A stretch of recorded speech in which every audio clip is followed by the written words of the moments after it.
नमस्कार। उत्तराखंड के इस वक्त के बुलेटिन के साथ हाजिर हूं मैं अनुपम। प्रदेश की हर छोटी बड़ी खबरों को लेकर नए साल के पहले दिन उधम सिंह नगर पुलिस ने रिफाकत नाम के एक बदमाश को एनकाउंटर के बाद गिरफ्तार किया है, जिसके पास से 1 किलो स्मैक बरामद की गई है। इसकी अंतर्राष्ट्रीय बाजार में कीमत करीब 3 करोड़ की है। रिफाकत यूपी के बरेली का रहने वाला है, जिसके ऊपर 25,000 का इनाम घोषित किया गया था। इसके ऊपर यूपी में भी कई मुकदमे दर्ज हैं। चेकिंग के दौरान इसने पुलिस पर फायरिंग की। जवाबी फायरिंग में बदमाश के पैर में गोली लगी है।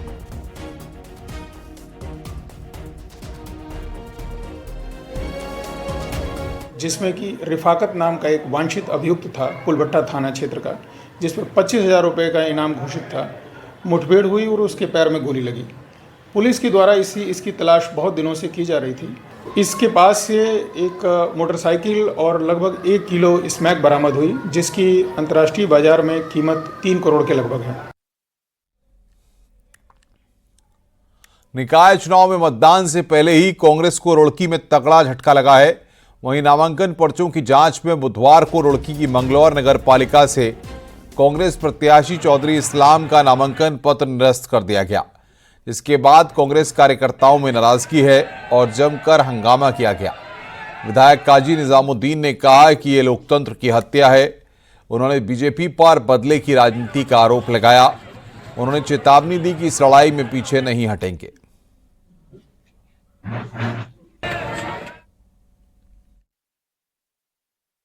लोकतंत्र के लिए बिल्कुल काला दिन है और चौधरी इस्लाम साहब जो मंगलौर के नगर पालिका अध्यक्ष पद के लिए कांग्रेस के प्रत्याशी बनाए गए थे, जो एक तरफा जीत के प्रत्याशी मंगलौर नगर पालिका अध्यक्ष पद के लिए जो सबसे पॉपुलर प्रत्याशी थे, उनका नामांकन रद्द कर दिया। ये कहना अतिशयोक्ति नहीं होगी कि एक तरीके से उन्होंने चूड़ियां पहन ली हैं, और चूड़ियां पहनने से मेरा तात्पर्य चौधरी साहब का कांग्रेस प्रत्याशी का नामांकन रद्द करना और जोर जबरदस्ती के साथ नामांकन रद्द करवाना, ये उसी चूड़ी पहनने का सबूत भी है। उधर विकासनगर के अरबर्टपुर नगर पालिका अध्यक्ष पद की कांग्रेस प्रत्याशी यामिनी रोहिला का भी नामांकन पत्र रद्द कर दिया गया है। दरअसल कांग्रेस प्रत्याशी के ओबीसी जाति प्रमाण पत्र को लेकर आपत्ति दर्ज कराई गई थी। रिटर्निंग ऑफिसर का कहना है कि दिन भर इंतजार के बाद भी यामिनी सुनवाई के लिए तहसील नहीं पहुंची, लिहाजा उनका नामांकन रद्द कर दिया गया। वहीं कांग्रेस ने आरोप लगाया है कि बीजेपी के इशारे पर उनका नामांकन रद्द किया गया है। एक प्रत्याशी महिला प्रत्याशी के अन्य पिछड़ा वर्ग का जो प्रमाण पत्र था उनका ओबीसी कास्ट का, उस पर आपत्ति दर्ज की गई थी कि यह प्रमाण पत्र वैध नहीं है। उपस्थित ही नहीं हुआ, उसने अपना पक्ष नहीं रखा, तो प्रशासन कैसे उसका पक्ष रख रहा है, ये बात समझ में नहीं आ रही है। और अगर ये निर्णय हमारे पक्ष में नहीं हुआ तो हम हाईकोर्ट में जाएंगे। उसकी हम कल सुबह की तैयारी कर चुके हैं। तो क्या नजर से देखते हैं आप आगे? ये लोकतंत्र का माहौल है। देहरादून नगर निगम में कल से शुरू हुआ बवाल थमता हुआ नजर नहीं आ रहा है। अब से थोड़ी देर पहले कांग्रेसी नेता धरने पर बैठ गए। कांग्रेस प्रत्याशी का नामांकन रद्द होने पर धरने पर कांग्रेस नेता बैठ गए। भगत सिंह कॉलोनी वार्ड से कांग्रेस प्रत्याशी का पर्चा निरस्त हो गया। कांग्रेस ने आरोप लगाया कि बीजेपी विधायक उमेश शर्मा काऊ के दबाव में पर्चा निरस्त किया गया। कांग्रेस नेताओं के साथ विधायक प्रीतम सिंह और कांग्रेस प्रदेश उपाध्यक्ष सूर्यकांत धस्माना भी मौजूद रहे। अरे अगर आप किसी को पसंद नहीं करते हो तो भाई चुनाव के मैदान में जाइए ना, उसे हराइए। देश का लोकतंत्र ये कहता है कि इस लोकतंत्र में प्रत्येक व्यक्ति को चुनाव लड़ने का अधिकार है और हमारे साथियों को चुनाव लड़ने का अधिकार है। अब हमारे साथी अगर चुनाव में ये किस पढ़ रहे हैं या चुनाव जीतने का काम कर रहे हैं, तो उनको जो है इस तरीके से प्रताड़ित किया जाए, उनका नामांकन जो है जबरदस्ती राजनीतिक दबाव में निरस्त किया जाए, तो ये कदापि उचित नहीं। वहीं इससे पहले आज देहरादून नगर निगम में बीजेपी विधायक उमेश शर्मा काऊ के पीछे कांग्रेसी दौड़ पड़े, जिसके बाद निगम परिसर से उमेश काऊ भाग खड़े हुए। कांग्रेस प्रत्याशी ने आरोप लगाया कि उमेश शर्मा काऊ कांग्रेस के प्रत्याशियों के नामांकन खारिज करने का दबाव बना रहे हैं। इसी वजह से कांग्रेस नेता नाराज चल रहे हैं। आज उनको निगम परिसर में देखते ही उनके पीछे दौड़ पड़े। बताया जा रहा है कि 3 वार्डों में कांग्रेस प्रत्याशियों के खिलाफ शिकायत दी गई थी।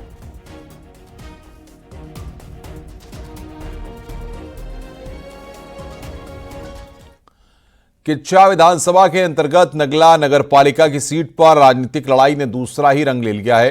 किच्चा से कांग्रेस विधायक तिलकराज बेहड़ ने बड़ा आरोप लगाया। कांग्रेस विधायक का कहना है कि जिस निर्दलीय कैंडिडेट को कांग्रेस समर्थन दे रही है उसको बीजेपी ने अपने कब्जे में ले लिया है। दरअसल नगला सीट पर बीजेपी के पूर्व विधायक राजेश शुक्ला के रिश्तेदार सचिन शुक्ला और कांग्रेस के हरिओम चौहान के बीच सीधी लड़ाई थी, लेकिन तकनीकी कमी के चलते कांग्रेस प्रत्याशी का पर्चा खारिज हो गया। इस पर कांग्रेस विधायक तिलकराज ने एक निर्दलीय प्रत्याशी राकेश कुमार यादव को समर्थन देने की घोषणा की है। इधर यादव को समर्थन दिया गया, उधर वो कुछ देर में गायब हो गए। इस तरह कांग्रेस के पास नगला में कोई प्रत्याशी बचा ही नहीं। सूत्रों का कहना है कि जिस राकेश यादव को कांग्रेस ने समर्थन देने की घोषणा की वो गुरुवार को नाम वापसी के आखिरी दिन अपना पर्चा वापस भी ले सकते हैं। भारतीय जनता पार्टी के राष्ट्रीय मीडिया प्रमुख और पौड़ी सांसद अनिल बलूनी बुधवार को रामनगर में थे। उन्होंने कहा कि नगर पालिका के अध्यक्ष पद पर बीजेपी के ही उम्मीदवार मदन जोशी जीतेंगे। अनिल बलूनी ने बागी गणेश रावत और भावना भट्ट से मुलाकात की। दोनों ने अनिल बलूनी से मुलाकात के बाद अपना नामांकन वापस लेने की घोषणा की। वहीं भूपेंद्र खाती को भी अनिल बलूनी ने मना लिया है। इससे रामनगर में बीजेपी ने राहत की सांस ली है। नगर निगम जीतने वाले, नगर पालिका हम जीतने वाले और उसमें रामनगर भी पूरे प्रदेश से जो फीडबैक है वो बहुत अच्छा है। हमारी लोकसभा में जिसमें कि दो नगर निगम भी हैं, वहां से भी जितना भी फीडबैक है उसके हिसाब से भी दोनों नगर निगम की सीट जीतने वाले हैं। साथ ही रामनगर में भी जो हमारा ट्रिपल इंजन की सरकार है वो पूरी तरह से जीतने वाली है। रामनगर में भी हम लोग अच्छे खासे मतों के साथ जीतेंगे। हमारी सभी कार्यकर्ताओं से बातचीत भी हो रही है। कुछ जो रूठे हैं उनको भी मना रहे हैं, उनको भी मना लिया गया है लगभग। निकाय चुनाव में बीजेपी संगठन ने अपने विधायकों, मंत्रियों और सांसदों पर निकाय जिताने की जिम्मेदारी सौंप दी है, तो कांग्रेस इस बीजेपी की घबराहट बता रही है। देखिए रिपोर्ट।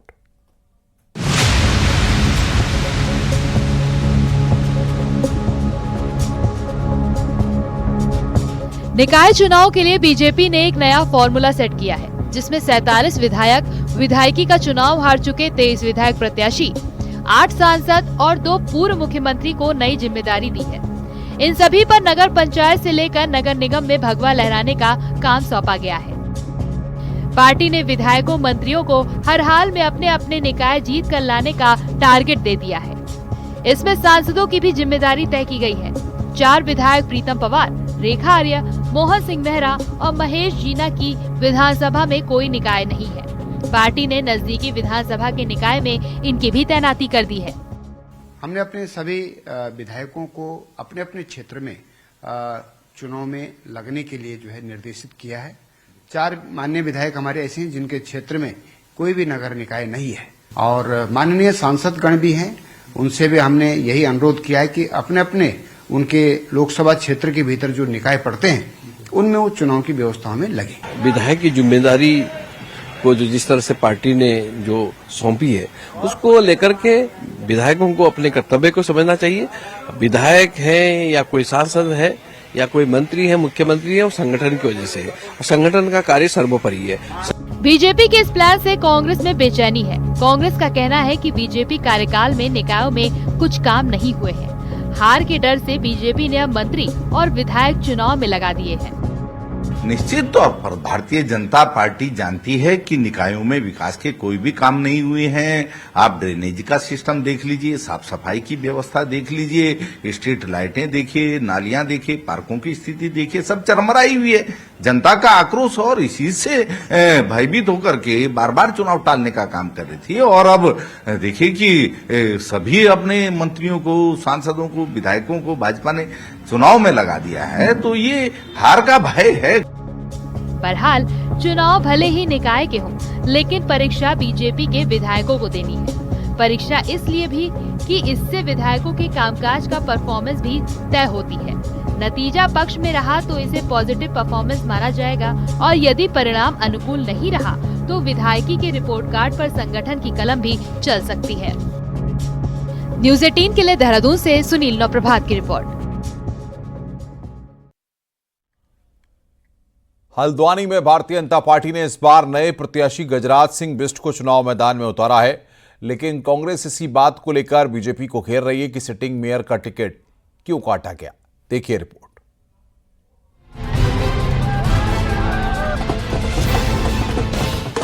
हल्द्वानी में इन दिनों नगर निकाय चुनाव की हलचल तेज है। कांग्रेस, बीजेपी और समाजवादी पार्टी समेत कई अन्य प्रत्याशी चुनावी मैदान में अपनी किस्मत आजमा रहे हैं, लेकिन मुख्य विपक्षी कांग्रेस बीजेपी पर हमलावर है।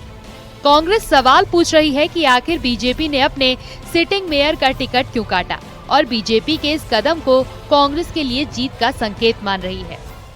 भारतीय जनता पार्टी के लिए बहुत बड़ा विषय है कि 2 टर्म के सिटिंग मेयर का उन्होंने टिकट काटा। राजनीतिक तौर पे अगर मैं बात करूं तो मेरे हिसाब से राजनीतिक तौर पे अन्याय हुआ है एक व्यक्ति के साथ, और साथ ही साथ जो अंतरकलह उनकी है वो भी बाहर निकल कर आई। पहली बारी भारतीय जनता पार्टी में इतनी अंतरकलह हमने देखी, इसका फायदा मिला। चर्चा होने लगी, पहला नाम नगर निगम हल्द्वानी का था और उस पर चर्चा हुई तो किसी मेंबर ने उसका विरोध नहीं किया और 1 मिनट में जो है सबने ओके करके उसको पास करके स्वीकृति दे दी। ये उनको मेयर बनना था, इसलिए उसमें कोई अड़ंगा नहीं लगा। जिसको नहीं बनना होता है उसको 50 अड़ंगे लगते हैं। जाहिर है कांग्रेस बाद में अपनी जीत की संभावनाएं देख रही है, लेकिन इसमें भी कोई दो राय नहीं कि बीजेपी ने एक बड़ी रणनीति के तहत ही अपने सभी सिटिंग मेयर्स के टिकट काटे हैं, ताकि चुनाव में एक नयापन आए, कार्यकर्ताओं का जोश भी दिखे और एंटी इनकम्बेंसी से भी बचा जा सके। हल्द्वानी से न्यूज़ 18 के लिए शैलेंद्र नेगी की रिपोर्ट।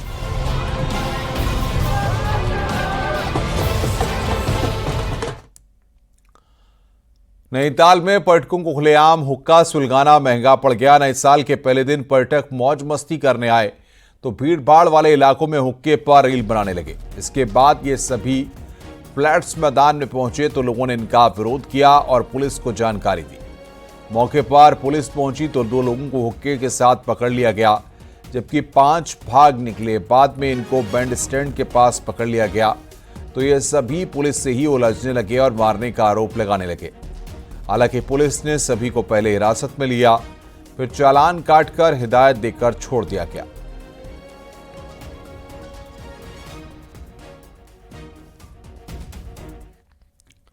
चमोली के नीति घाटी के घमशाली क्षेत्र में फंसे हुए 4 सैलानियों को सुरक्षित निकाल लिया गया है।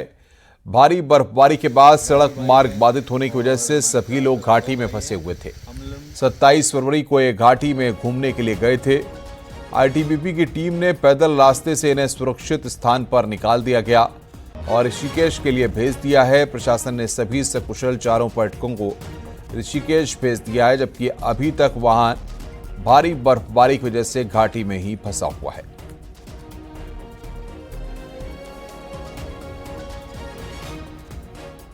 और उसके बाद वो पर्यटक वहाँ बर्फबारी में फंसे थे, जिनको लोकल लेवल पर आईटीबीपी और बीआरओ ने अकोमोडेशन और फूड का सहयोग दिया है।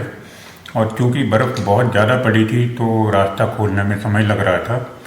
आज वही पर्यटक मलारी की तरफ पहुंचने वाले हैं और उनकी गाड़ी को बाद में रेस्क्यू किया जाएगा जब पूरी बर्फ़ वहां हट जाएगी। साल 2025 उत्तराखंड का रजत जयंती वर्ष भी है। यह साल उत्तराखंड के लिए खास रहने वाला है। सीएम धामी के शब्दों में तो यह साल उत्तराखंड के लिए कई अवसरों का साल बनने वाला है। देखिए हमारी रिपोर्ट।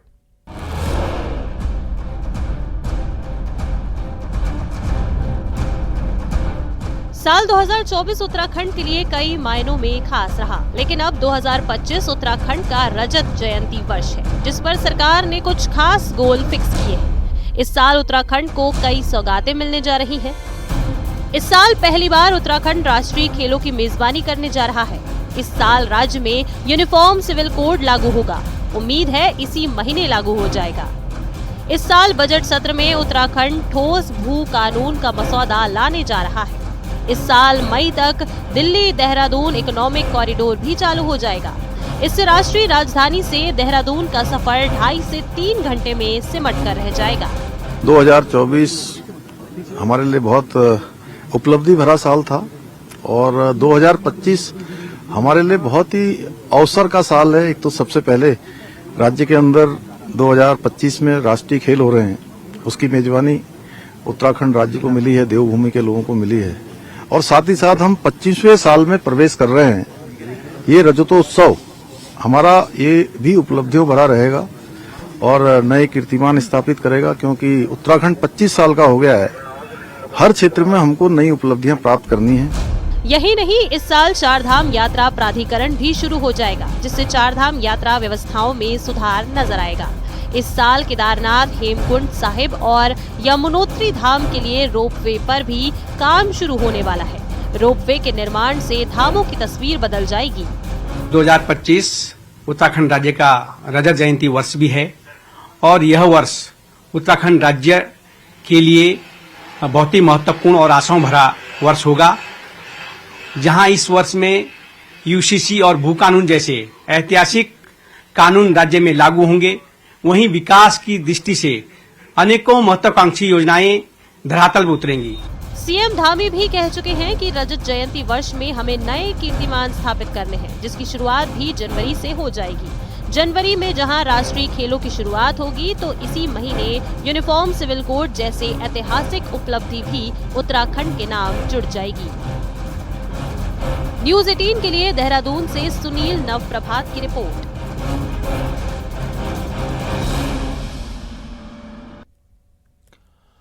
भारतीय जनता पार्टी के राष्ट्रीय प्रवक्ता और उड़ीसा से सांसद संबित पात्रा रामनगर के दौरे पर आए।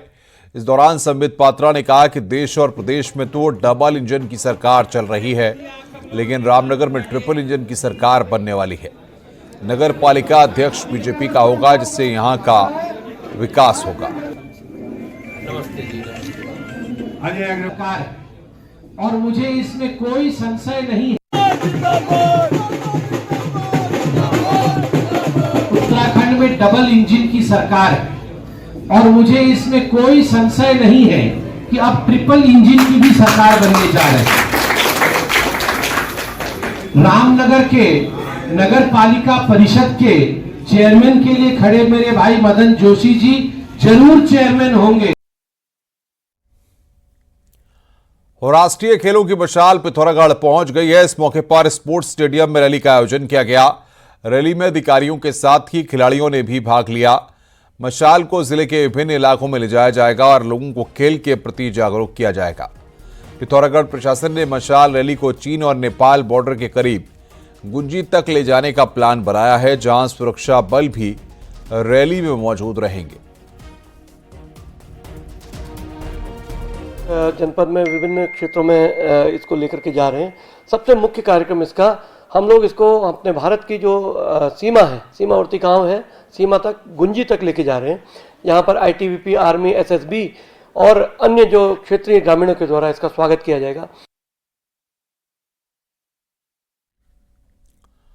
पहाड़ में जहां कभी कहीं संतरा, नींबू और मौसमी जैसे पारंपरिक फलों की बहार हुआ करती थी, आज वहां पर इन पेड़ों का अस्तित्व खतरे में है। एक रिपोर्ट लगातार सूखते पेड़ और नई खेती तकनीकी की अनदेखी ने इन फलों को विलुप्ति के कगार पर ला खड़ा किया है।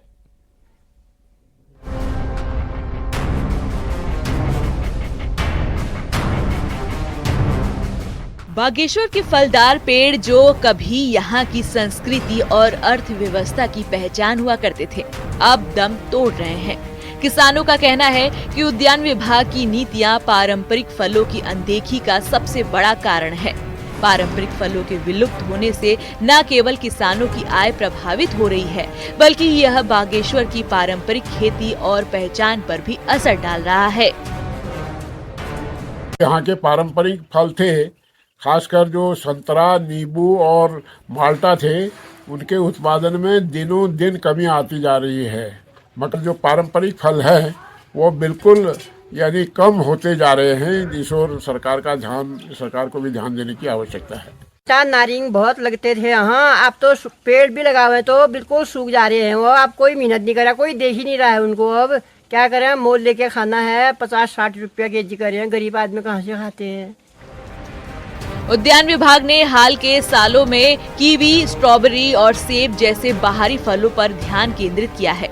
इन पर बड़ा बजट खर्च किया जा रहा है, जबकि पारंपरिक फलों के लिए कोई खास योजना नहीं बन पाई है।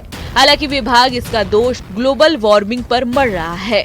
प्रॉब्लम देखने में आ रही है वह माल्टा और संतरा में है। जहाँ तक हम संतरा की बात करें तो संतरा में, या जिसको हम नारंगी हम पहाड़ों में कहा करते थे, जो यहाँ की स्पीसीज थी, ग्लोबल वार्मिंग के कारण और मुख्यतः लोगों द्वारा अपने बागानों की अच्छे से देखभाल न करने के कारण उसमें प्रोडक्शन में और उसके साइज में इश्यू आया हुआ है।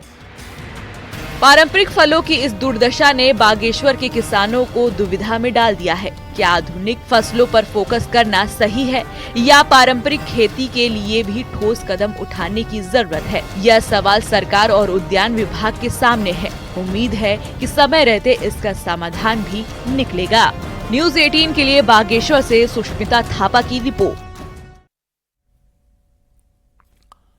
बागेश्वर के प्रसिद्ध पर्यटन स्थल कौसानी में इस बार नए साल का जश्न खास रहा। दूर दराज से आए पर्यटकों ने यहां के शानदार नजारों और शांत वातावरण का भरपूर आनंद लिया है। नए साल की छुट्टियों के चलते कौसानी के लगभग सभी होटल फुल हैं, जिससे स्थानीय पर्यटन को भी फायदा हुआ है।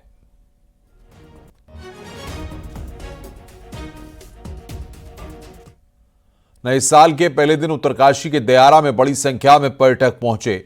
ड्रोन से ली गई तस्वीरों में आप देख सकते हैं कि किस तरह बर्फ पर टेंट लगाकर पर्यटक नए साल का लुत्फ उठाने दयारा बुग्याल पहुंचे हैं। पर्यटक यहां बर्फबारी के बाद ट्रैकिंग और हाइकिंग का आनंद उठा रहे हैं।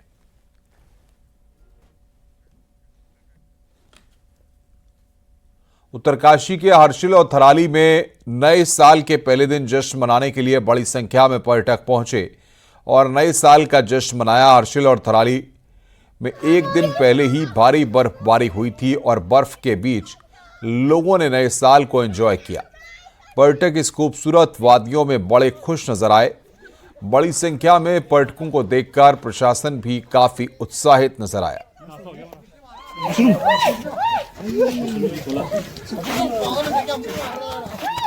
नए साल के उपलक्ष्य में काफी पर्यटक हर्षिल वैली, दयारा बुग्याल, केदार कांठा, ये 3-4 जो हमारी फेमस यहाँ के जो ट्रैक रूट्स हैं जहाँ काफ़ी बर्फ़ पड़ती है, तो काफ़ी इसमें टूरिस्ट आए हैं।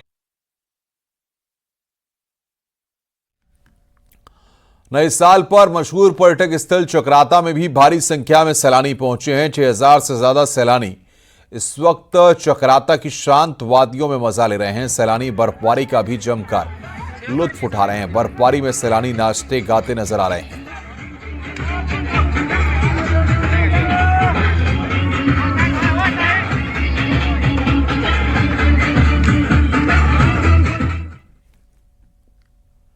नैनीताल के कैंची धाम में भी नए साल के पहले ही दिन श्रद्धालुओं का तांता लगा रहा। सुबह से ही कैंची धाम में बाबा के दर्शनों के लिए भीड़ उमड़ी रही। हालांकि इस दौरान श्रद्धालुओं को खासा दिक्कतों का भी सामना करना पड़ा।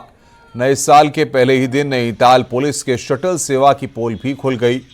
शटल सेवा नहीं होने से देश भर से आए पर्यटकों को 8 किलोमीटर का सफर पैदल ही करना पड़ा। हालांकि बाद में कुछ बसों को शटल सेवा के तौर पर लगाया गया।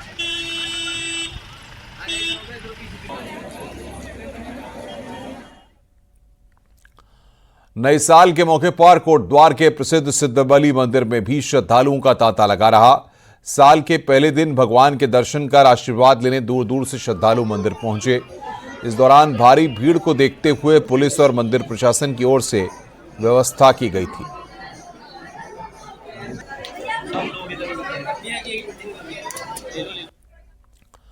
मां गंगा के शीतकालीन प्रवास मुकबा गांव में श्रद्धालुओं की संख्या निरंतर बढ़ती जा रही है। नए साल के पहले दिन यहां पर कई श्रद्धालु पहुंचे और मां गंगा का आशीर्वाद लिया। इससे पूरे गांव में खासी चहल पहल बनी रही। साल के पहले दिन करीब 500 श्रद्धालुओं ने गांव में जाकर मां गंगा के शीतकालीन प्रवास में दर्शन किए।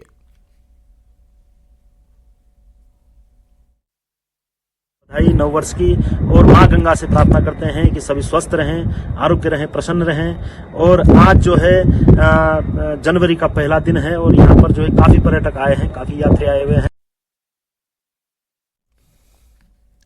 श्रीनगर में नए साल की शुरुआत श्रद्धालुओं ने मां धारी देवी के दर पर मत्था टेक कर की और नया साल सभी के जीवन में खुशहाली और समृद्धि लाए, ऐसी कामना श्रद्धालुओं ने मां धारी देवी से की।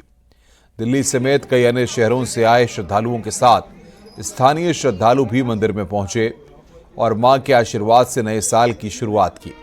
मां धारी देवी को चार धाम की रक्षक देवी भी कहा जाता है।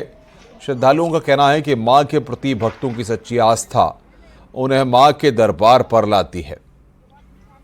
लगा, बहुत अच्छे दर्शन हुए मां के मेरे को। आज नव वर्ष के उपलक्ष्य में मैं अपने परिवार के साथ आया था और आरती के सुबह मैंने लाइव दर्शन करे, बहुत ही आनंदमय दर्शन थे। और मैं यहाँ रेगुलर आता हूँ, मेरी माँ की पूरी मानता है, पूरी श्रद्धा है और सच्चे दिल से यहाँ जो भी मांगे वो हर मनोकामना पूरी होती है माँ के दरबार में। माँ धारी देवी जी को चारों धामों के यात्रा की रक्षक देवी माना जाता है। माँ धारी देवी जी का मंदिर बहुत ही एक ऐसा सिद्धपीठ मंदिर है जहाँ सभी की मनोकामना पूर्ण होती है। हम भी आज सुबह सुबह माँ धारी देवी की दर्शन करे हैं, बहुत अच्छा लगा हमें। रुक रहे हैं यहां पर ब्रेक के लिए। खबरों का सिलसिला लगातार जारी है।